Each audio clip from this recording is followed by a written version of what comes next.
O que aconteceu foi muito ruim, nós vamos tomar providência.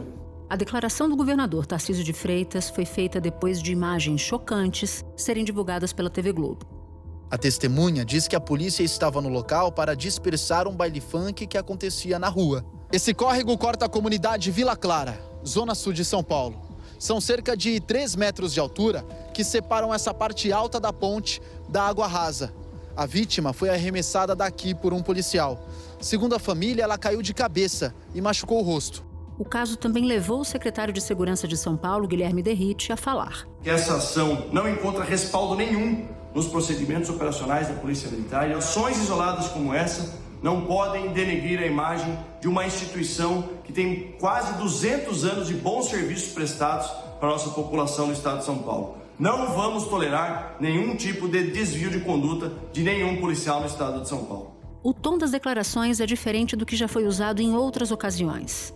Em março deste ano, por exemplo, quando entidades denunciaram a escalada de violência policial na Baixada Santista durante a Operação Verão, a resposta do governador foi esta aqui. Sinceramente, nós temos muita tranquilidade com relação ao que está sendo feito. E aí o pessoal pode ir na ONU, na Liga da Justiça, no raio que o parta, que eu não estou nem aí.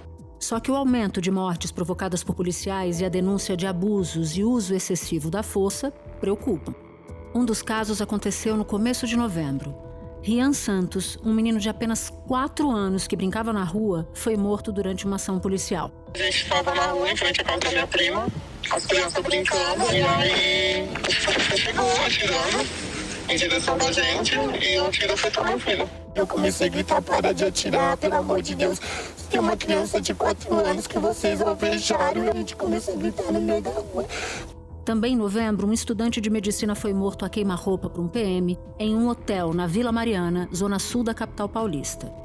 Ele estava alterado, tinha dado um tapa no retrovisor de uma viatura policial e fugido. Que justifica matar um menino de 22 anos caído e que ainda está sem camiseta, que não tem onde ocultar uma arma? O que está acontecendo com a polícia brasileira? Ele disparou no meio porque ele queria matar meu filho. Na última segunda-feira, veio a público um vídeo de um caso que aconteceu semanas atrás no Jardim Prudência, na zona sul de São Paulo. Câmeras de segurança registraram o momento exato em que um jovem negro de 26 anos foi executado por um policial de folga. O homem tinha furtado pacotes de sabão e tentava fugir. Foi baleado com 11 tiros nas costas. O que fizeram com ele foi uma injustiça muito grande, uma covardia, que ele, na verdade, foi executado. Ele foi executado, né? Executado.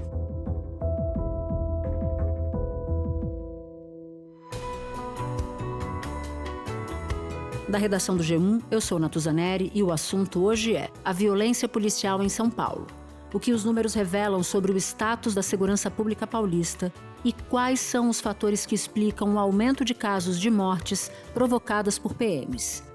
Neste episódio, eu converso com Cíntia Caiaba, editora-chefe do G1 São Paulo, e com Samira Bueno, diretora executiva do Fórum Brasileiro de Segurança Pública. Quinta-feira, 5 de dezembro.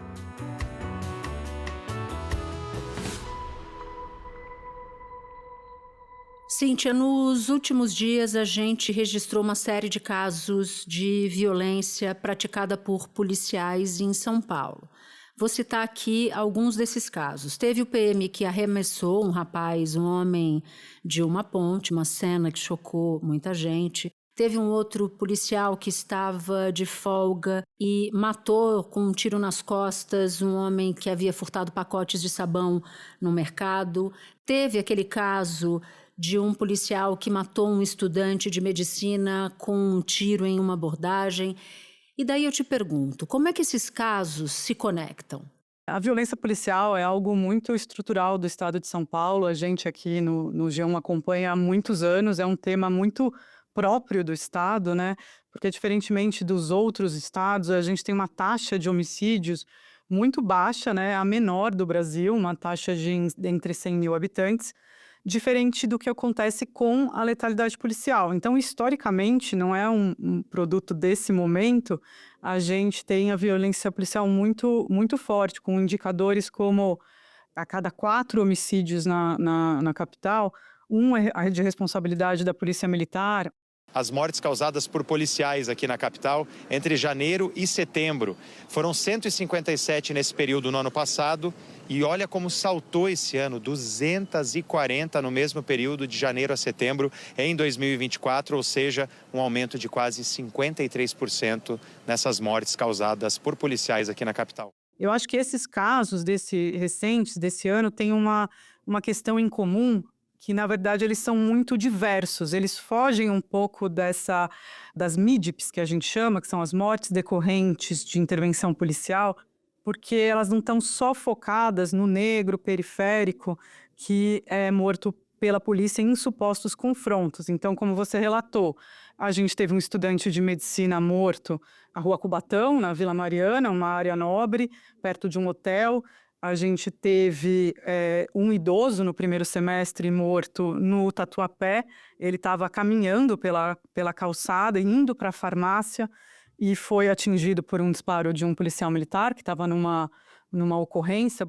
Companheiro de ida aos jogos do Palmeiras foi Leandro, que viu o corpo do pai. No 8º Batalhão, onde ele foi retirar o registro feito pela própria Polícia Militar, ele ficou incrédulo ao ouvir de um oficial que eles também estavam lamentando a prisão de um companheiro de farda. Falaram que entende também que os dois lados saíram perdendo. Que a gente perdeu um ente querido, um pai de família, e que eles perderam um companheiro de corporação. A gente tem uma criança, né, de 4 anos, morta, né, um menino Rian, né, em Santos. Uma mulher que estava prestes a se casar, estava 20 dias do casamento, ela foi atingida por um disparo na zona sul de São Paulo. Francisca levou um tiro nas costas, foi levada para o hospital de Heliópolis, na zona sul da capital, mas morreu logo em seguida. Segundo Wilker, quem atirou na mulher foi o PM.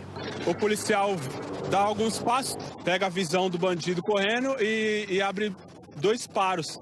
Só que eu olhando isso, ele olha pra gente, mira em mim e ele dá um disparo que passa por cima da minha cabeça e 2 disparos em direção dela. Aí eu só lembro de ter ouvido no meu capacete, assim, no intercomunicador: amor, eu tomei um tiro.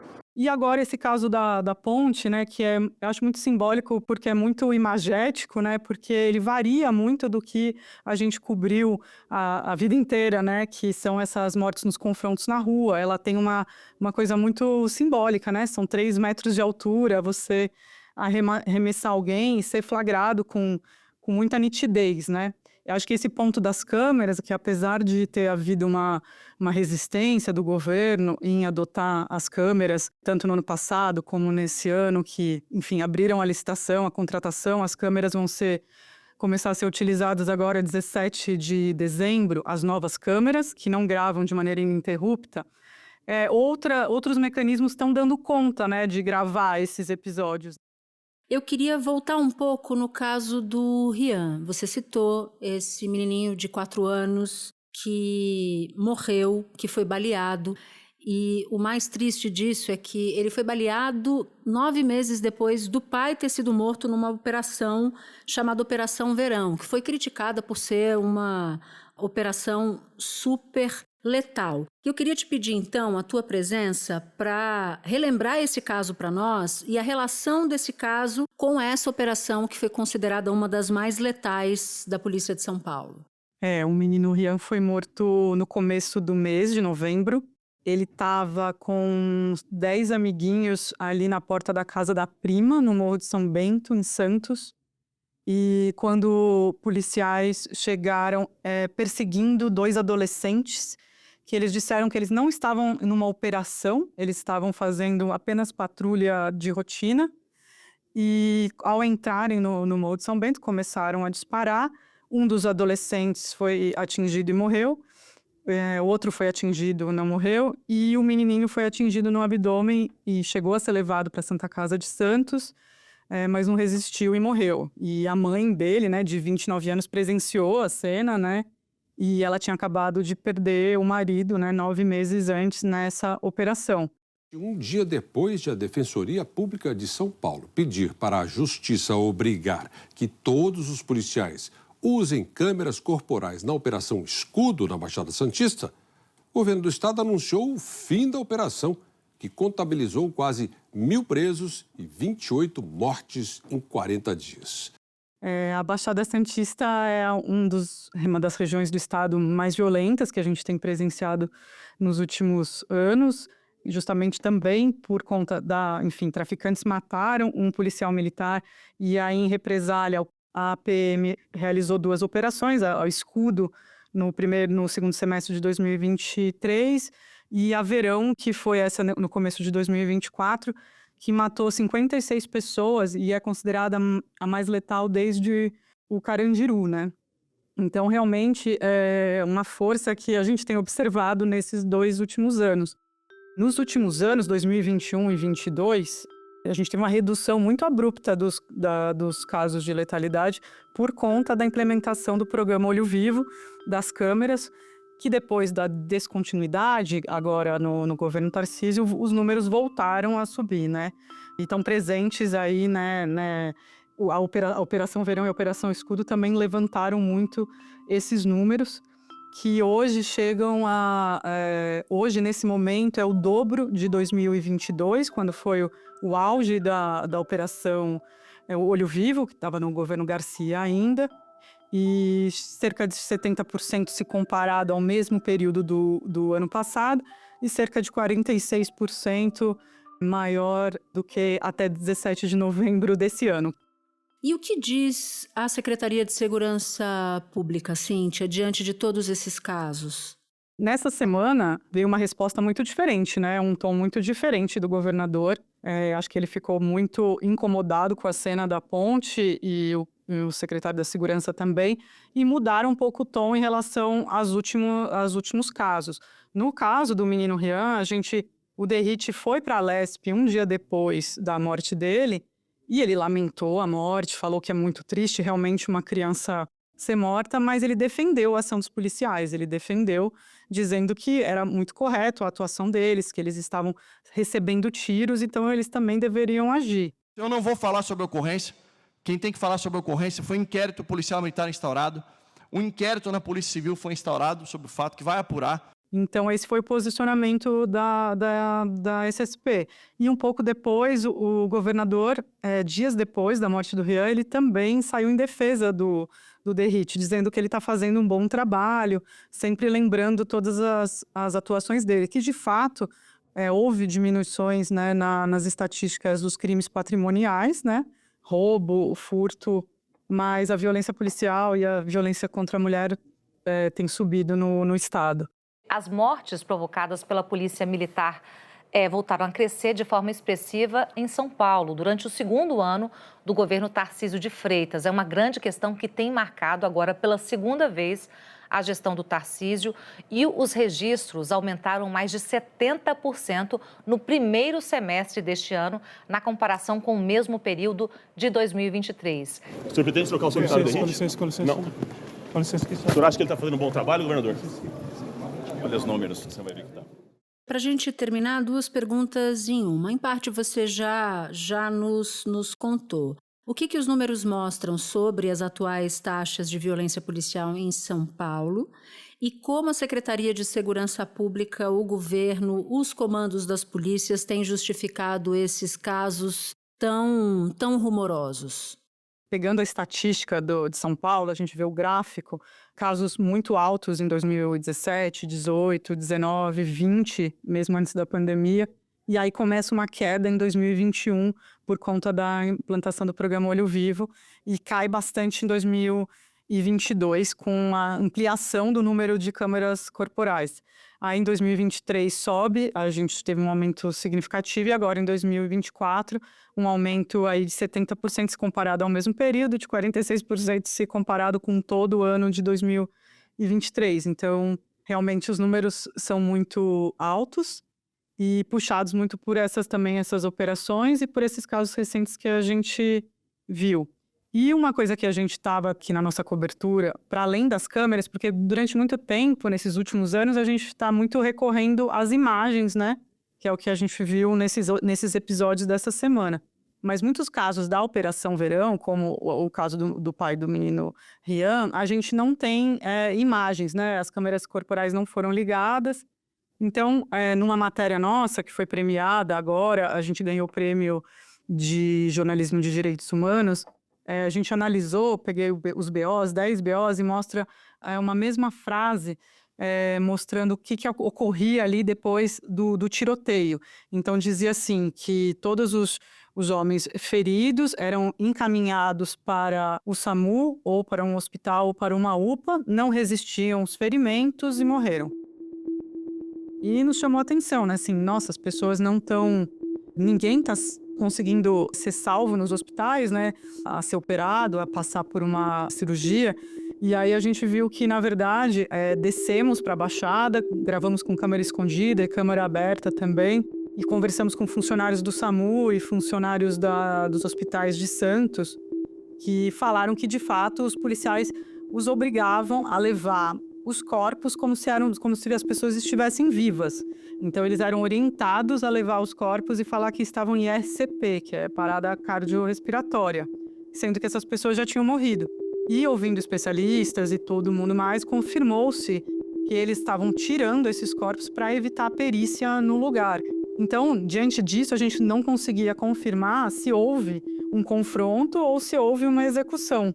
Então, foi um caminho adotado aí para a gente tentar mostrar que, para além do protocolar, de que estava ocorrendo um confronto, na verdade, também estavam ocorrendo execuções. Cíntia, muito obrigada por ter conversado com a gente. Parabéns pela reportagem, porque nos ajuda muito a entender a dimensão, a gravidade do que está acontecendo. Bom trabalho para você. Obrigada, Natuza. Espera um pouquinho que eu já volto para falar com Samira Bueno.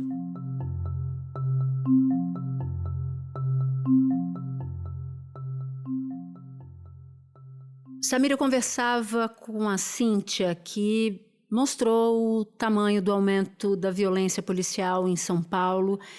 Só neste ano, até o dia 17 de novembro, 673 pessoas foram mortas por policiais militares no estado, e isso dá uma média de 2 pessoas por dia. O que esses números revelam na sua avaliação, Samira? Primeira coisa é que a gente retoma um patamar de letalidade policial pré-câmeras, né? Acho que São Paulo historicamente teve uma questão com o controle do uso da força da polícia, e na gestão Dória, lá em 2020, com a implementação das câmeras e de uma série de outras medidas, os números passaram a cair e a gente acreditou que dava para ter uma polícia diferente, uma polícia legalista, uma polícia que produzisse menos mortes, e os dados caíram bastante entre 2020 e 2022. O que os dados indicam esse ano, em 2024, é que o Tarcísio e o Derrite, de algum modo, estão cumprindo, né, com as suas promessas de campanha, mostrando, né, uma política de segurança que tem adotado métodos bastante violentos, como uma tentativa de controlar o crime, e esses números devem continuar crescendo. Não me surpreenderia se superassem dos anos anteriores e que no próximo ano também tivesse um novo aumento. Agora, o comandante-geral da Polícia Militar de São Paulo, ele disse numa entrevista para a Folha de São Paulo, que o policial que jogou aquele homem de uma ponte cometeu um erro emocional e que isso, segundo ele, é uma competência que só se desenvolve com experiência. Eu queria te ouvir sobre essa explicação, Samira, e sobre como é a formação desses agentes, o que eles aprendem. Olha, Natuza, eu acho que foi uma fala muito infeliz do comandante-geral, para dizer o mínimo, até porque não existe nenhum procedimento operacional previsto na atuação da Polícia Militar de São Paulo, em que nenhuma circunstância em que você vai segurar uma pessoa e arremessá-la no chão de uma ponte ou de qualquer lugar. E uma pessoa que não estava apresentando nenhuma resistência, ele estava contido, né? Exato, ele estava contido, mas se ele estivesse apresentando resistência, ele também não poderia ser arremessado de uma ponte. Claro. Arremessar um homem de uma ponte é uma tentativa de homicídio. Cabe à polícia proteger os cidadãos.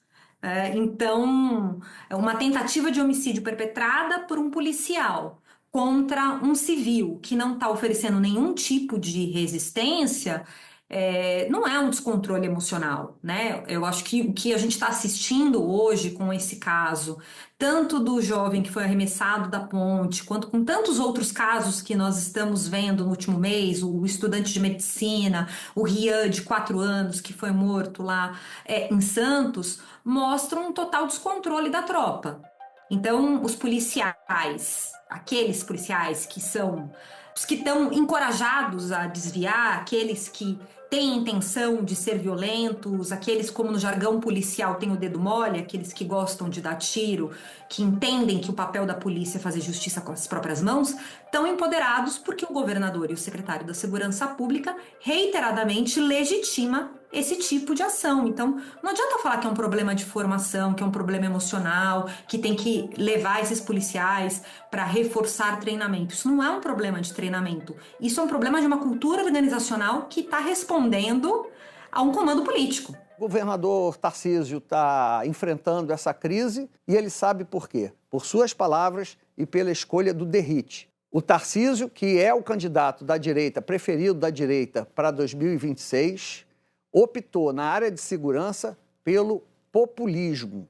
Populismo na área de segurança não dá certo, não dá certo. Pode receber até um aplauso inicial, porque a população não aguenta, está de saco cheio e quem vem com o discurso de bandido bom é bandido morto é bem recebido. Mas isso você não consegue entregar o resultado. Você cita o governador Tarcísio e ainda falando sobre o caso do homem jogado da ponte, tá? Ele disse que a PM que atira pelas costas ou que joga uma pessoa da ponte, aspas, não está à altura de usar essa farda, fecha aspas. Como é que você avalia essa fala em particular do governador, Samira?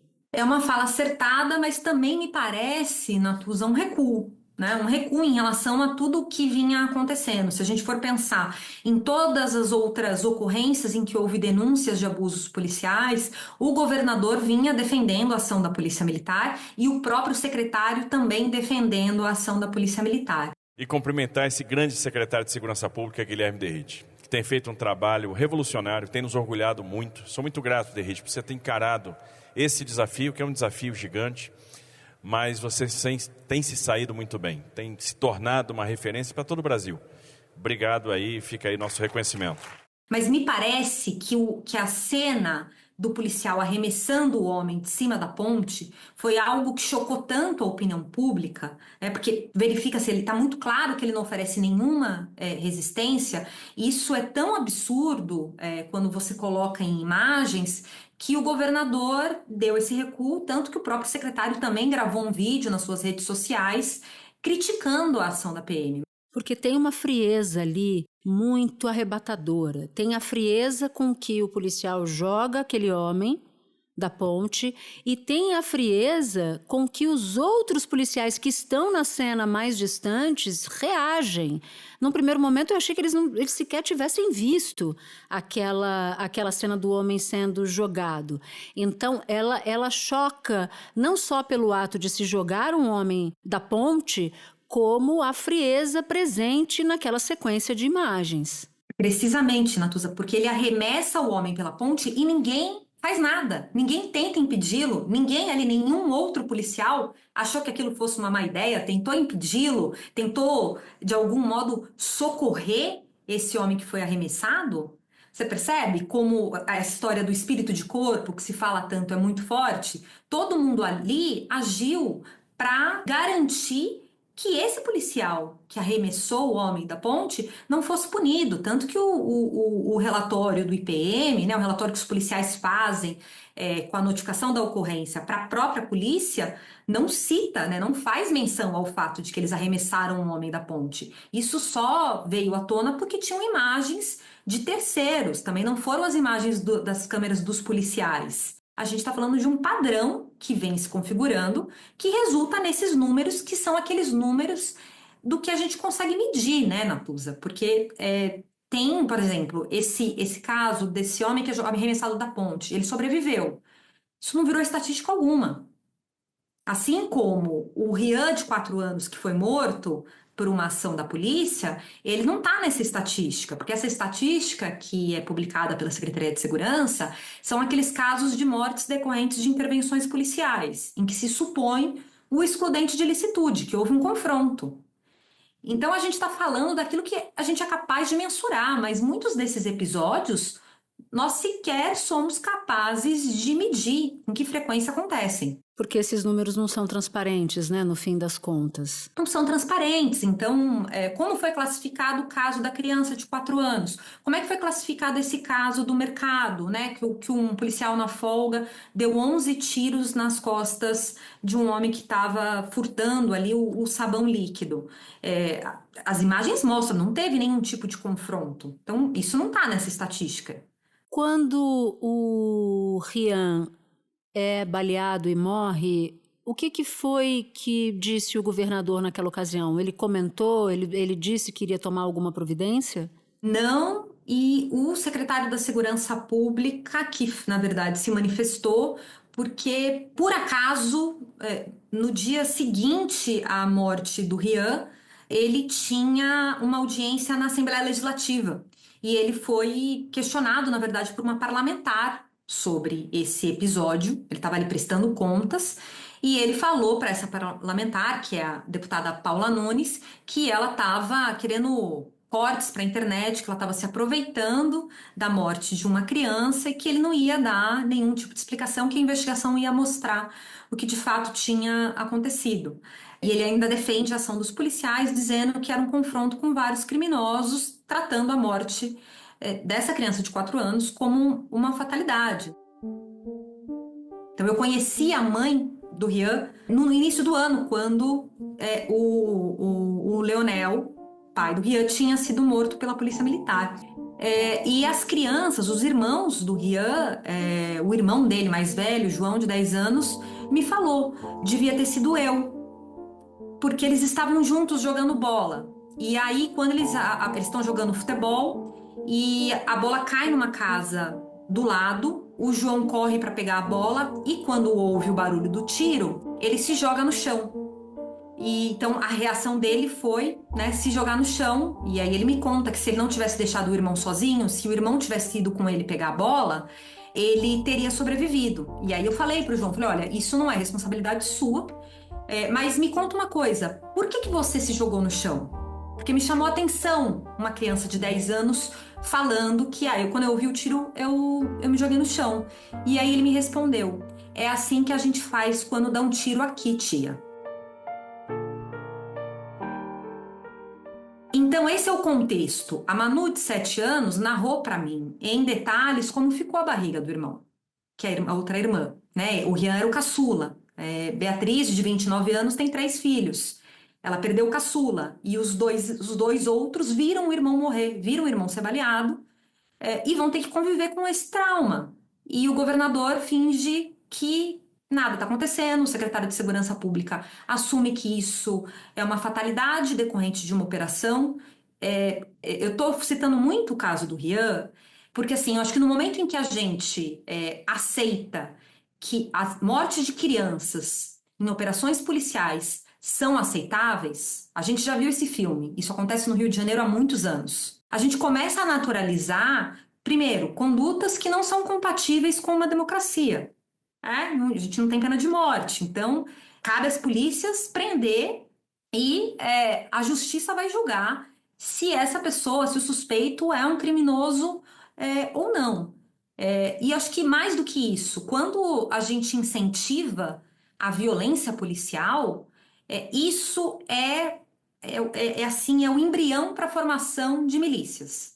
De novo, a gente já viu essa história no Rio de Janeiro. No final dos anos 90, o governo do estado do Rio de Janeiro implantou uma política chamada remuneração faroeste. Quanto mais a polícia matasse, maior era o bônus salarial no final do mês. Muitos policiais, inclusive, incorporaram isso no salário. Muitos desses policiais hoje estão aí nas notícias envolvidos com grupos de extermínio, envolvidos na morte de Marielle Franco, e as milícias tomaram conta do Rio de Janeiro. Isso tudo acontece num momento em que o governo planeja criar uma ouvidoria paralela das polícias. Eu queria que você nos ajudasse a entender o que isso significa e a tua avaliação sobre essa ouvidoria paralela, sendo que já há um órgão dedicado a isso. Olha, Natuza, eu confesso que eu também estou tentando entender Qual é o sentido de se criar uma ouvidoria paralela quando a gente tem uma ouvidoria de polícia em São Paulo desde 1995, diga-se de passagem. No próximo ano ela vai completar 30 anos.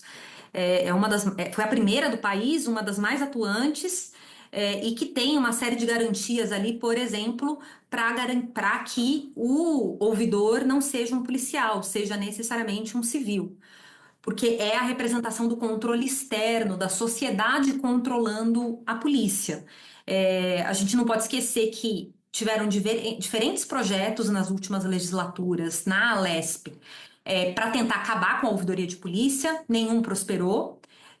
Eu tenho a impressão que essa criação de uma ouvidoria paralela às vésperas do fim do mandato do atual ouvidor é de algum modo uma tentativa de enfraquecer ou até mesmo acabar com a ouvidoria de polícia, porque esse mês acaba o mandato do ouvidor Cláudio Silva.